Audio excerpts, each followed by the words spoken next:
Bismillahirrahmanirrahim. Assalamualaikum warahmatullahi wabarakatuh.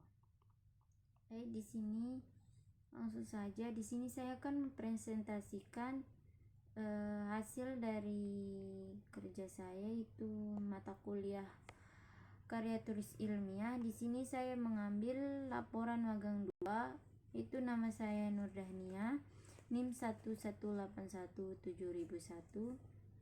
Nah, kemudian di mana di sini kita akan membahas tentang pertama yaitu mengenai sampul, di mana sampul yaitu laporan kegiatan pelaksanaan program magang. Di situ itu adalah judul, nama dan nama sekolah magang.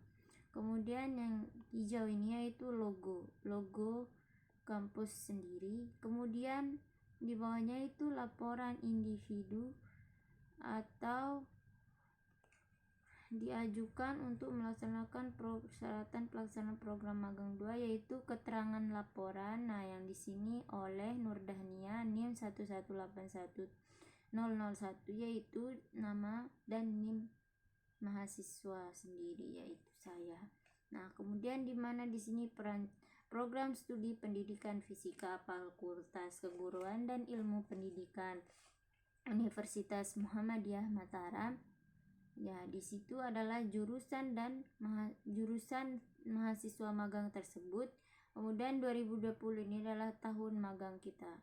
Nah, di mana kemudian yaitu halaman pengesahan. Halaman pengesahan ini terdapat laporan pelaksanaan program magang, perencanaan perangkat pembelajaran di MTS Al-Raisiyah. Itu adalah nama sekolah, mitra sekolah tersebut oleh Nurdahnia, NIM 117.001, yaitu dengan nama saya sendiri.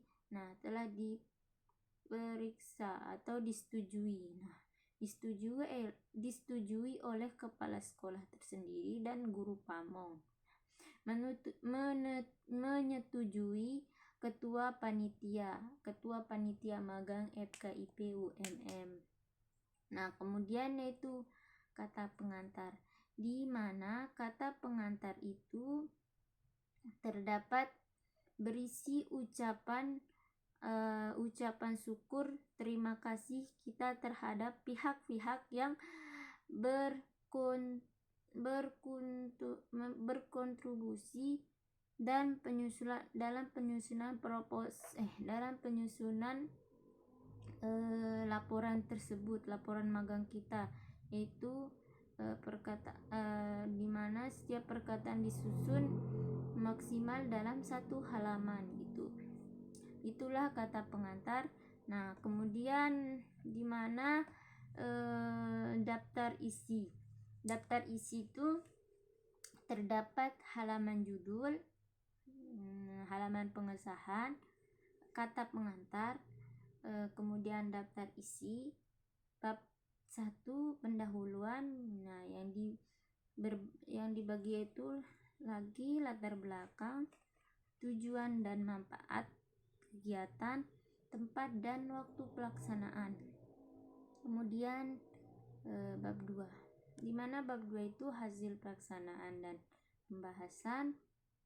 Kemudian nomor dibagi lagi satu penelaahan terhadap kurikulum perangkat pembelajaran yang digunakan guru. Nah, yang kedua penelaahan strategi pembelajaran. Ketiga, penelaahan terhadap sistem evaluasi. Yang keempat, perencanaan RPP. Yang kelima, pengembangan media pembelajaran. Nah, yang keenam, pengembangan bahan ajar. Yang ketujuh, pengembangan perangkat pembelajar. Nah, yang bab 3 itu simpulan dan saran. Nah, simpulan dan saran. Kemudian lampiran. Nah, selanjutnya yaitu daftar tabel, daftar gambar, daftar lampiran. Nah, di mana daftar gambar, tabel, dan lampiran dapat disusun dalam halaman yang berkelanjutan, diketik pada 2 muka halaman Daftar gambar, daftar tabel, dan lampiran itu dibuat jika tabel gambar atau lampiran yang ada dalam laporan magang lebih dari satu, gitu. Dimana misalnya lampiran kita itu terdapat nilai gitu, absensi, kemudian foto-foto kegiatan kita yaitu seperti kerja bakti, membantu guru atau apa gitu. Itulah lampiran-lampiran seperti foto-foto. Nah, kemudian gambar, itulah daftar gambar. Misalnya kalau tabel, nah tabel itu seperti apa ya? Itu loh, seperti seperti menggunakan misalnya kan kita membuat tabel kehadiran atau suatu yang ada yang berbentuk tabel gitu, misalnya suatu berbentuk itu loh kayak RPP atau silabus gitu. Silabus kan berbentuk tabel gitu. Nah, kemudian yang selanjutnya bab 1. Bab 1 itu pendahuluan, di mana terdapat latar belakang. Sudah disebutkan tadi di daftar isi. Nah, di mana di sini saya akan melampirkan satu persatu. Itu latar belakang. Latar belakang dirumuskan dengan tidak berbelit-belit gitu, dan mencakup dua hal utama, yaitu latar belakang konseptual tentang aktivitas magang yang akan dilaksanakan dan latar belakang tentang institusi magang sehingga perlu dilakukan aktivitas magang yang akan dilakukan mahasiswa.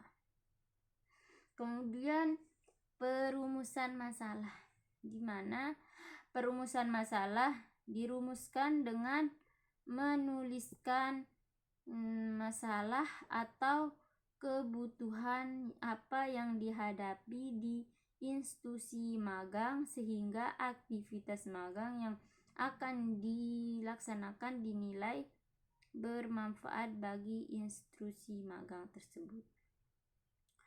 Nah, kemudian tujuan magang, di mana tujuan magang mencakup tujuan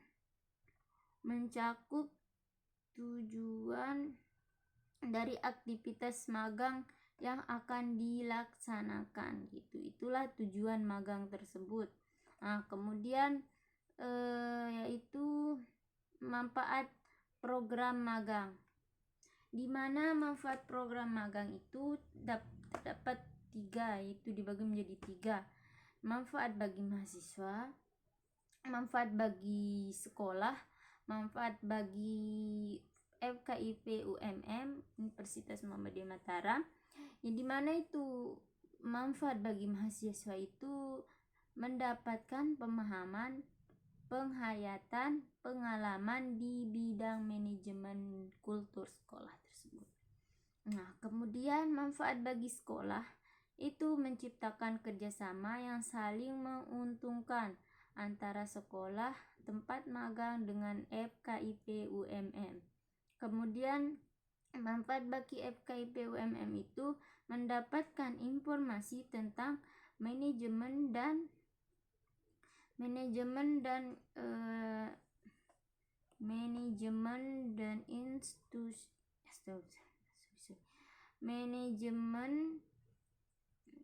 mendapatkan informasi tentang manajemen dan kultur sekolah gitu.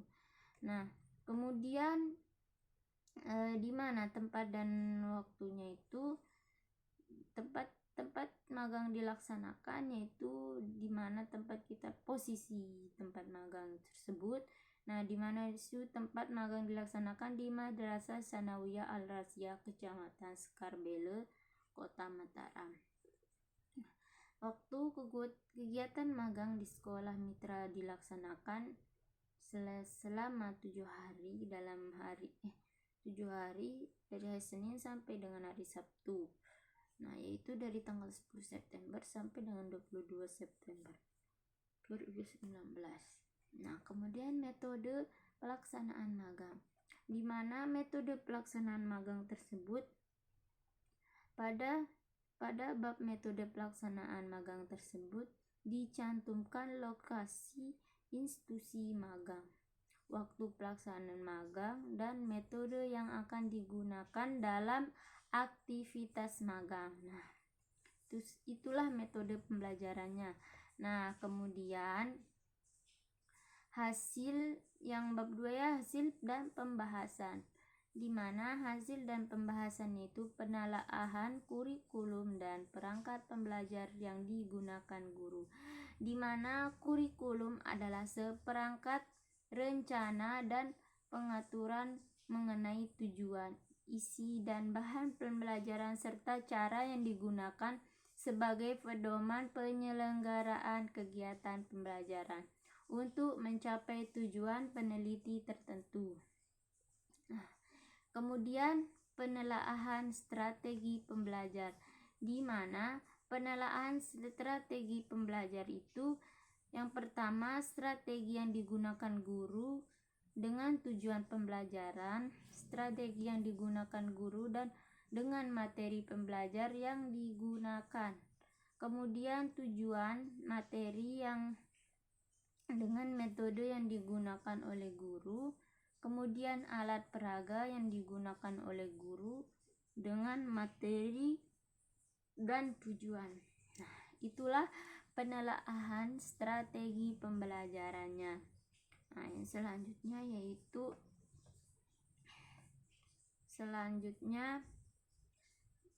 perencanaan, di mana perencanaan atau RPP, perangkat pembelajar. Nah, di mana pengembangan media pembelajar secara umum adalah alat bantu proses belajar mengajar. Kemudian pengembangan media pembelajaran evaluasi, di mana salah satu komponen yang harus dicapai guru dan siswa untuk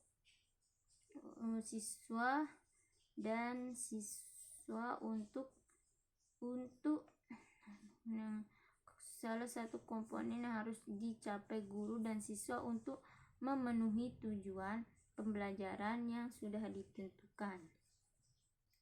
Nah, yang ketiga atau yang terakhir yaitu pengembangan bahan ajar, di mana pengembangan bahan ajar adalah segala bentuk bahan yang digunakan untuk membantu guru dalam melaksanakan kegiatan belajar mengajar. Nah, itu saja mungkin RPP atau pembahasan pengembangan media pembelajaran tersebut. Nah, kemudian yang selanjutnya yaitu yang terakhir bab 3 penutup, di mana penutup itu pada bab penutup ini dirumuskan harapan dan aktivitas magang yang akan dilaksanakan. Nah, itu yang dimaksud dengan penutup gitu. Nah, kemudian simpulan dan saran, di mana simpul dan saran itu pada subbab simpul dirumuskan apakah tujuan magang. Nah, apakah tujuan magang telah tercapai, dan pada subbab saran yang dirumuskan apakah yang rekomendasi mahasiswa untuk kegiatan magang selanjutnya baik kampus maupun untuk mahasiswa magang tersebut. Nah, itulah yang dimaksud dengan simpulan dan saranan. Simpul dan saran maksudnya. Itulah yang mencakup bab 3. Nah, kemudian mungkin hanya itu yang dapat saya sampaikan. Kurang dan lebihnya mohon dimaafkan. Jika ada kata-kata yang kurang berkenan atau kata-kata yang salah, mohon maaf karena saya masih dalam proses belajar tuh. Nah, sekian dari saya. Wabillahi taufiq wal hidayah. Wassalamualaikum warahmatullahi wabarakatuh. Oke, terima kasih.